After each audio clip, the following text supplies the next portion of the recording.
Good afternoon, everybody. This is a beautiful day, Saturday afternoon in Costa Mesa, California. I'm Chef Massimo Navarrete. Come to you live with a new perspective about some old issues. Mainly, we have definitely found along the way, all these years, some interesting concept about why we buy what we buy, why we drink what we drink. And ordinarily, there is really not much that one can say because everybody has their do and don't. But honestly, uh, I was out the restaurant business for several years due to some. I had restaurants on Orchard Wine Country Cuisine in Bristol in Costa Mesa for about 15, 14 and a half years. Very successful food and wine program, which gives me great joys because, only to make great friends, wonderful wine sharing, meet people from around the globe, especially the wine globe, South Africa, New Zealand, Australia, wine producer, wine imports, operator, people committed to bring to light some of the most interesting and exciting and sometimes incredibly affordable, well-made, great wine. So, great joy, absolutely great joy to have made so many wonderful friends over the years. So, I was out for the period about more or less 4 or 5 years, but I was in the business even more deeper than I ever thought because I took a job as a wine ambassador for Solo Qualità company, a local company that primarily import Tenute Nicola Chiaramonte wines from Puglia. Wonderful, one of the best wine around the world in terms of house made, what it represents, unique in so many ways, and more importantly, a wonderful story to tell. So for me, was not only talking about wine, talking about the Puglia, talking about the particular grapes, Primitivo, very difficult grapes to understand for people that don't really expose themselves to wine from all different varietal perspective, and a lot of people just stay within the 2, 3, 4 lane, and then occasionally you get people that get very excited about some novelty wines. But this is a front and center kind of grapes. Primitivo has been around for many years, and absolutely phenomenal grapes. And I spend a lot of time to explain my consumers as well people in the business that sometimes we approach wine from a very, I think the best way to put it will be no one's wants to rock the boat. Everybody wants to stay and state the same thing that is being said and stayed for years and years and years. Here's Bordeaux, great wine, some of the finest wine in the world. Okay, they are, no argue here. Burgundy, great, some amazing wine in the world. What's really known about Burgundy that is very difficult to understand and more important, very expensive. Okay, nothing new here either. The reality is that wine is as simple as a piece of bread. It's as simple as an artichoke because it's a farm product and it has always been a farm product. So what really makes it more interesting about wine, just like about people, is the background story, where they come from, what they represent, what's their culture, what are they passionate about it. So if from that angle, that perspective, that story, every grapes it really is interesting, and every area of the world that they produce wine is really exciting because there is a nuance, there's a new stories, there's something peculiar and particular about those particular wines and specific area of the wine. More importantly, is varietal. Sometimes I hear people say, "Well, this is so complicated." That to me is a sign of laziness. Honestly, complicated. We're talking about wine. We're talking about grape. We're talking about regions, geography, simple stuff. Obviously, we don't try to give most of our customers a master degree in wine. We just want to have a conversation that is consistent, that is natural, that we can move on from the same old, what do you think of this wine? You think it's expensive enough? It's cheap enough? It's not expensive enough? To, oh my God, what kind of barrel they use? That's as if that's the only thing that makes wine. That's nothing at all. That is actually the most uninteresting part of the story. It's a tool. So what it is. Nothing else, nothing more. Yes, an important tool for some winemaker, not for everybody. The rest of the world doesn't invest so much money to make a particular style of wine. Some culture or some area of the world, they make a phenomenal, everyday drinkable wine. They have nothing to be ashamed of. In fact, if it's anything, they are the most approachable wine because they are honest. They got what it takes. They got the juice. They got the alcohol, and yeah, they got a bunch of friends who wants to have a good time with you. Now that is a story I can tell, something that I can really enjoy, and that's what I've done most of the year. Of course, I am also in the other side of the story because there are particular time in our life, a specific time in our life where demands celebration, demands elevations, demands something that is absolutely specific. And that's where we come in because a great wine cellar will do that for you. A wonderful committed restaurateur or wine shop will always have an eyes on the ball because our community of clients and friends are shaped in so many different shades and colors. There is the lady who has a big promotion. So eventually she wants do a nice showing. So a Cristallo will do. Nothing less than maybe a bottle of Del Forno Amarone, or maybe nothing less of some ethereal, hard to find the Burgundy from one of those small 1 acre vineyards around the Burgundy. Doesn't matter.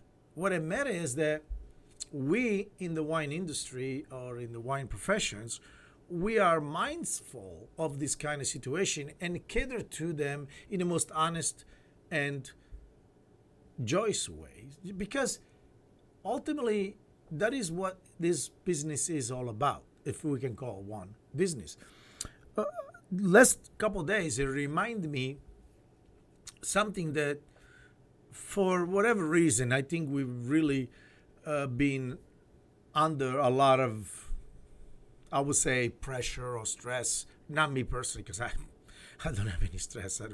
I let it go off my shoulder because I put things in a human perspective. 24 hours in a day, the night will come, the morning will come, the sun will rise, and we start a brand new story. So, but in any case, yes, there are other things, other factors in our life that keeps us kind of distracted or preoccupied. So this couple days ago, I was reminded of something really beautiful and something that always brings in my love, my passions. And the reason is because I absolutely love be with people in a very congenial, convivial way. So the family from Chaplet came to my restaurants. My friend Rick asked me if I could host it. It was supposed to be a small group and then turned out to be a much larger group. But nevertheless, I was very pleasantly honored because I do love that winery very much. And not for the reason that a lot of people think, because, branddom, honestly, on the end of the day, I am not so much bogged down by name brand, because I think a name brand can distract you from what's in the bottle. But there's something to be said about someone who work all their life. They build their reputations, and that reputation should be honored in the correct way. Clearly, in the case of a Chaplet, which is the people that they went to Preacher's Mountain and they find this beautiful Preacher's Hill in Napa Valley. I've been up there many times. I really enjoy it. It's a beautiful view. It's more my cup of tea in order to expressions what's already been said, which is the kind of mountain, the kind of hillside that it tells you right away there's something good, something special is going to be happening in there in terms of the world of wine, the stress factor on the vines, the exposure, and so on and so on. But said all that part, what made me really realize is something that is actually true almost in any business. It's relationships. Because we in a wine business, the professional people that spend their career, we sometimes take ourselves way, way, way, way too serious. As we are the garden on the gate. We the guardians of the empire. We don't want any intruder to come in and just ruin everybody's party. In other words, by bringing not so kosher type of wine. And in reality, it's not true at all. We are simply connected to this world by factor of 10 because that's what we do. It's food and wine and so on and so on and so on. But honestly, the reason why we buy certain wine versus others is because there is a relationship there. We trust these people because over time we have engaged each other in a way which we relax about it because we know there's a level of honesty about what they do, how they do it. Because if one has to be honest, and I say we know the truth is to be self-evident. Of course it is. These people spend the millions and millions of dollars to buy an amazing property. They also employ some of the greatest winemakers around the world. They have all the wherewithal with the technology and come on, they know wine. That's what they do. They invest their lifetime to create this beautiful haven for making a fantastic bottle of wine. One can agree or disagree, we like and not like, but the fact is they know what they're doing. And they know what they're doing above and beyond all of us. One has to really be honest about it.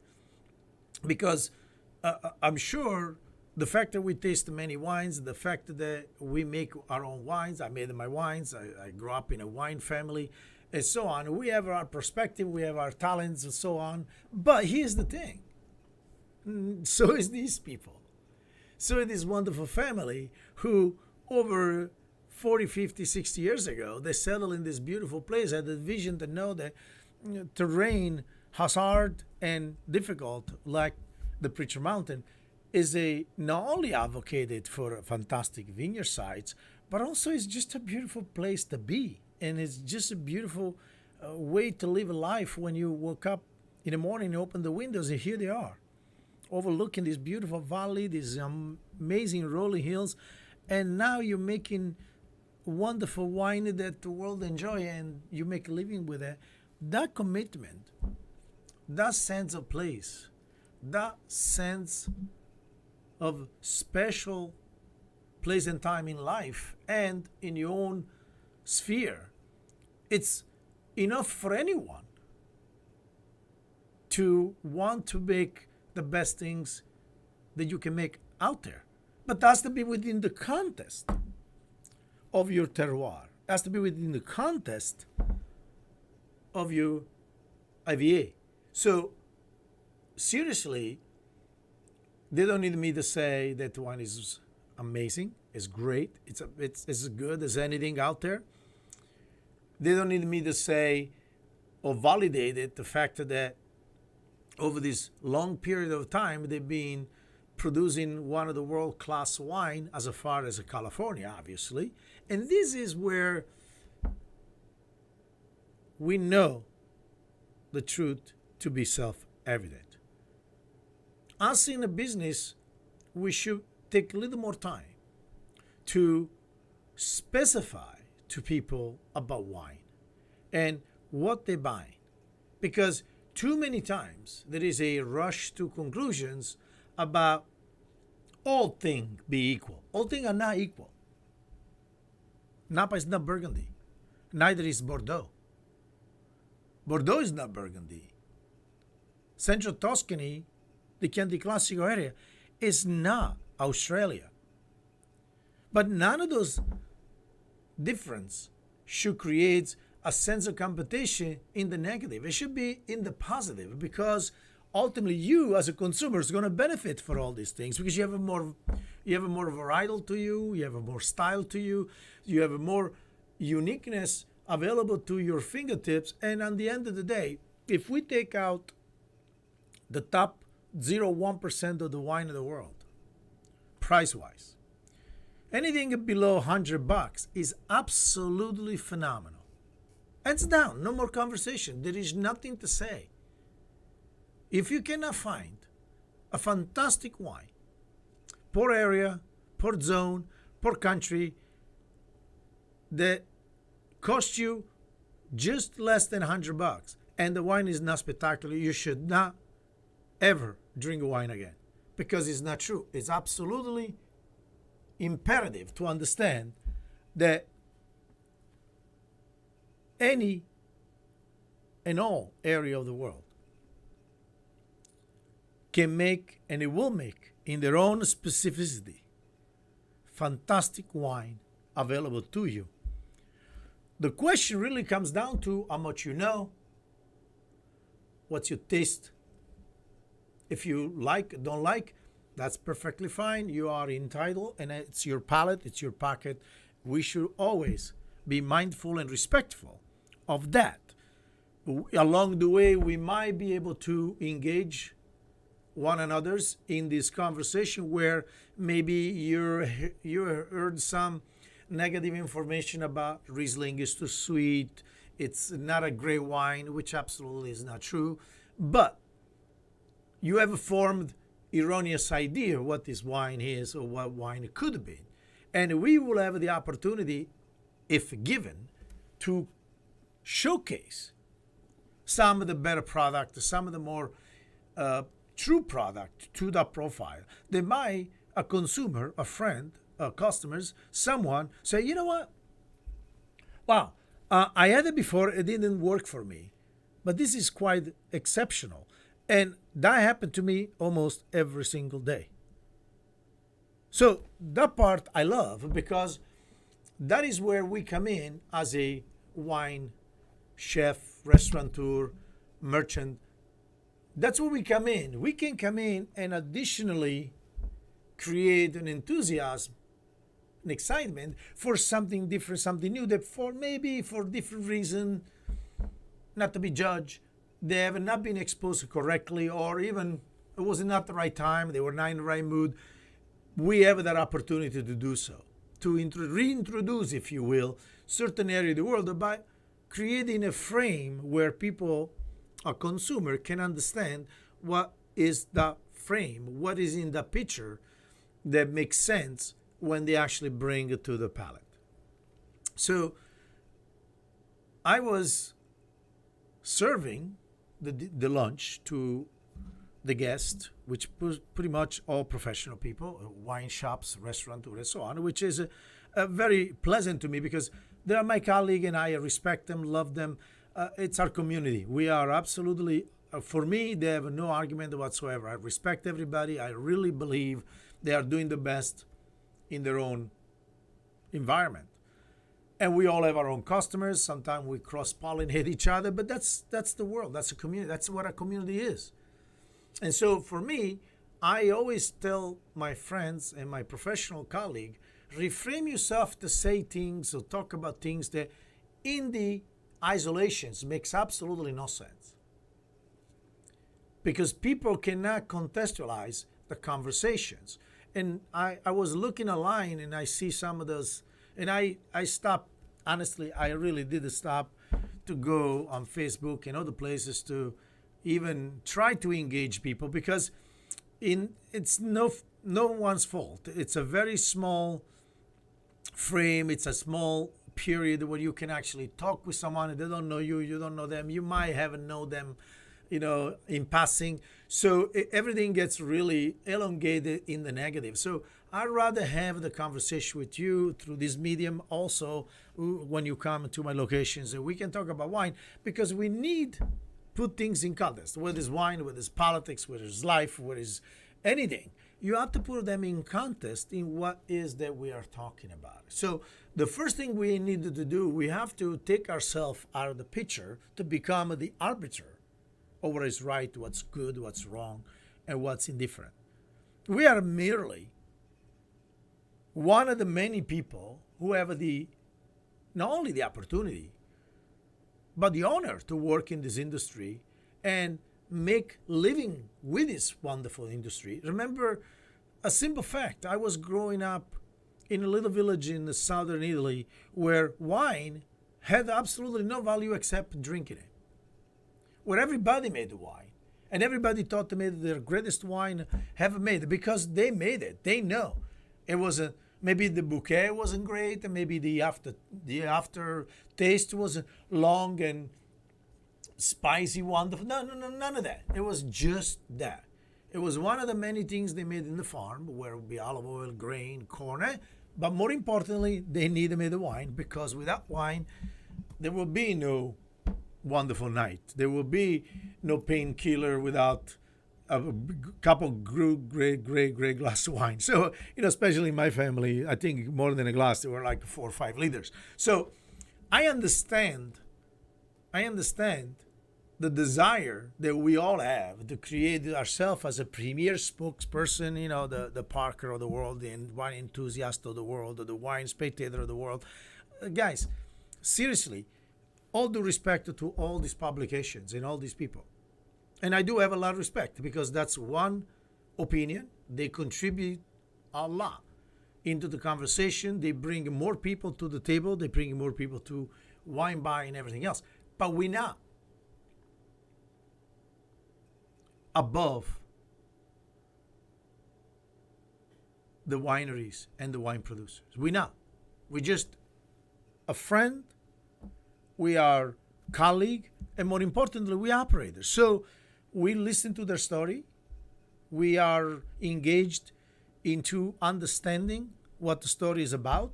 More importantly, we're looking at a bottle of wine with a very simply empirical evidence. What can I do with this wine? I like it. It's wonderful. Could I, in this price point, do I have enough clients and customers that will enjoy this wine? Sometimes you buy it just because you like it. You don't care whether you have a customer or not. I do. I put a case of wine on the floor in my store, and someday somebody comes in and say, "Hey, what are you drinking?" I say, "Oh, I just opened this one." I say, "Oh my God, what is it?" I tell them a little bit about, "Oh, this is spectacular, great." Or I say, "Oh, that's nice." Either way, it don't matter.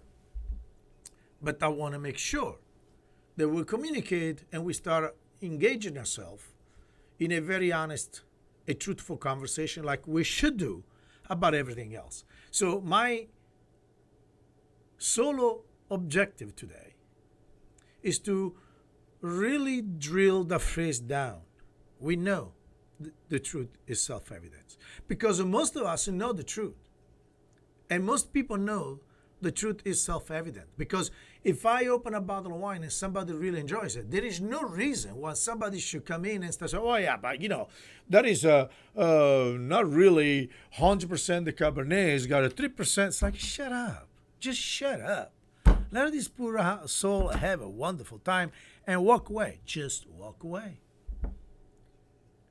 Because most great, well-known winery out there, they will not compromise all these years of dedication and work. Will always make phenomenal product. But phenomenal without my judgment, phenomenal without anyone's judgment. You might like, you might don't, you might buy, you don't buy, you have a better next door favors because you went to Napa, you went to some other place, you had a fantastic adventure, you had a great experience. All those things are contributed. I believe in it. In fact, so many people come to my store and tell me this fantastic wine that they found in Alexandra Valley, or this fantastic wine they bought in this little cabin somewhere in Napa, and the people were so nice to them. Why shouldn't they? After all, that is the whole point. That is why we love the thing. It's the human relationship, because on the end of the day, trust me, you take a grape, you squeeze it, you put them in a glass, you let them out the air, it starts fermenting. It becomes wine. Whether you like it or not, that's exactly what happened. Incredibly, wine was made without us, or despite us. We just discovered that when you drink it, you kind of feel buzzed. That was it. After that, when our ancestors figured that little detail out, believe me, they went on a rampage to look for these berries. They're like a bear in the woods. They're looking for them. And more and more and more and more, they realize that, hey, There's also a nice flavor. So in fact, the ancient people, they used to throw a lot of different things in it, from opium to honey to who the hell knows what else. In fact, I think we still do it in Spain. I call sangria. You know what I mean? And a friend of mine 2 days ago said, hey, I was the best thing I've had in Spain was sangria. It's like, whoa, really? He said, yeah, it was so good. It was so delicious. Hey, should I told the guy that the reason why they made sangria because they had a leftover wine, don't know what to do with it, so they threw a bunch of fruit in there, a little citrus, and all of a sudden they had a summer drink? Why? Why tell that? What difference it makes? He loves it. He enjoyed it. One of the best experiences. He was telling me about walking around the Barcelona, or walk around the Madrid and go to these little tapa bars and they have this beautiful thing. Sangria is just, and he actually told me, why can't we make one like that? It's like, what do you mean? You can make it. Yeah, but it's not the same. Of course it's not, because you were not on vacation. When you come back home, you're not in vacation. A small little Frascati in the hills of Rome, it's not the same flavor, it's not the same experience of Frascati in Beverly Hills. It isn't. It's just two different things. You're there, you're loving it. The hair is fresh. You embroiled into all this Roman legendary history, and your companion is having a good time. No headache. All of a sudden, what can be better?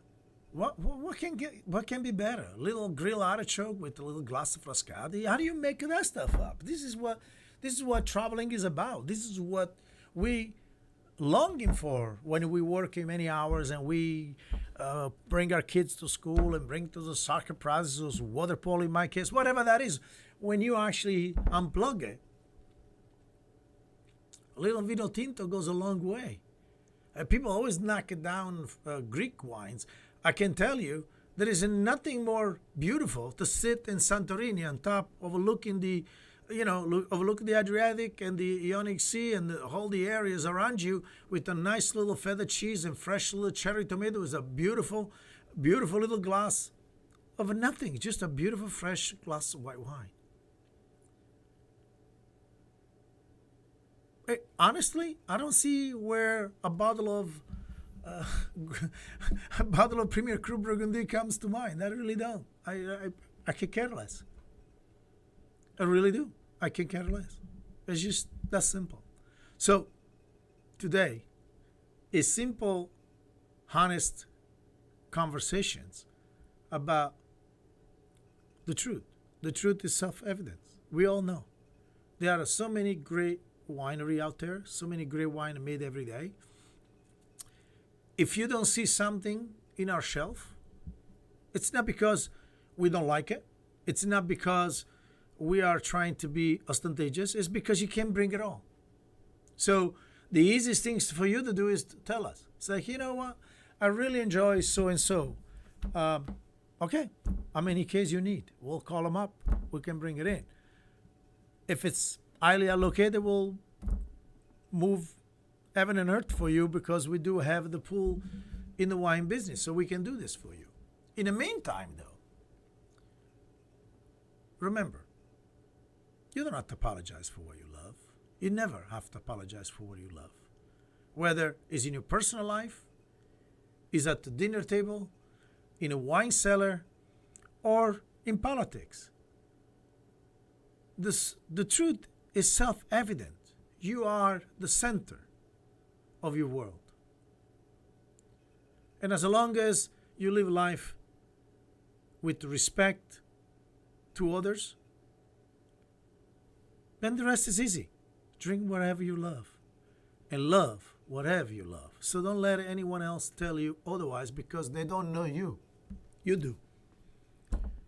Don't ever surrender. Always ask questions. Always be curious. And when you don't understand, trying to, or ask the right questions, or some question that gets you to the right answer. But don't try to fabricate an answer before the question is asked, because it distorts everything from that point on.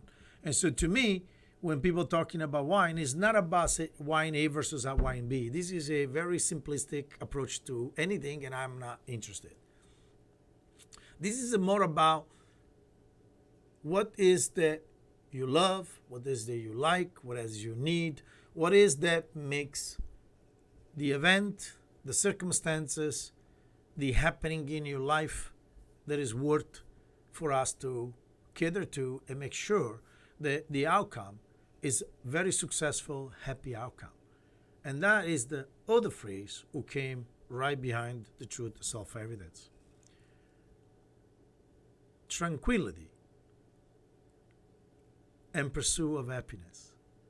In order to pursue your happiness, you also have to take in consideration the well-being and the tranquility of others. So to choose the right bottle of wine, we not insult all the other winemaker. We just have to look for the bottle we're looking for. Because at some point, the other bottle might be sound even more interesting than the one you had in mind. But in the meantime, the best way to have a bottle of wine is to share with the family and friends, lovers. And if you really have to drink alone, make sure that you don't feel lonely, because there are millions of people out there saying to you, salute. Ciao. From Costa Mesa, California, this is Massimo Navarrete, wishing you a wonderful weekend, and hopefully open a new bottle of wine that you never had it before, but you're curious enough to dare. Salute.